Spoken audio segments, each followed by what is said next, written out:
Vancouver is a maritime city. It has been for thousands of years and will continue to be.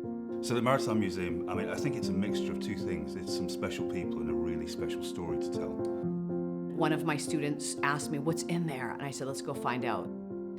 History is a bit like a jigsaw puzzle. It's a product of people. Why are the programs important that we do at the museum? They are important because they really connect people with history. I think it's essential for museums to provide these programs because it generates motivation and interest and passion in the students. I think also one of the really good things is that you have people here who are experts. As a teacher, I don't have this expertise, I don't have all this knowledge. When my students are involved with the museum, you can hear a pin drop, and we know that when things are exciting, our brain lights up, and when our brain lights up, more memories are made and more learning takes place. We have programs for ages kindergarten all the way up to secondary school, and within that program are guided activities and workshops that follow a theme. For example, we do have an Arctic Explorer program, which is for students grade 4 to 5, and the topics that we talk about are related to Arctic exploration. We also have programs for younger children called Tugs for Tykes. These school programs are curated for these students and they follow curriculum. The other alternatives that we have come up with are educational toolkits, which personally is a favorite of mine. These toolkits are outreach toolkits.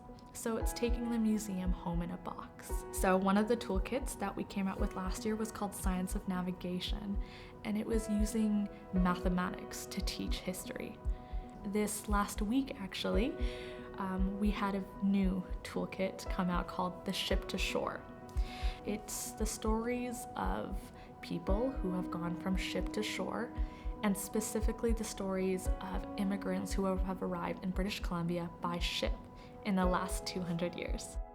It talks about these pockets of history that are all around us that we've not paid attention to or have gone unnoticed. And this toolkit is a way for teachers to share that information, but also it helps them discuss these pockets of history that perhaps they're not comfortable yet or know how to discuss. I definitely think the biggest challenge right now with COVID is not being able to bring students to field trips.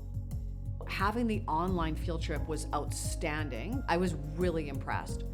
We deliver Zoom lectures, Zoom presentations. So donations really help to have more programs, more availability of programs. Public programs, educational programs, art programs.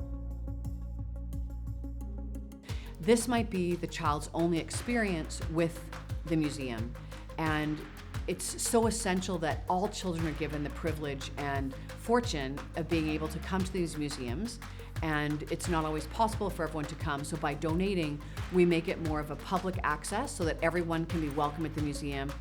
Funding goes straight back into the community.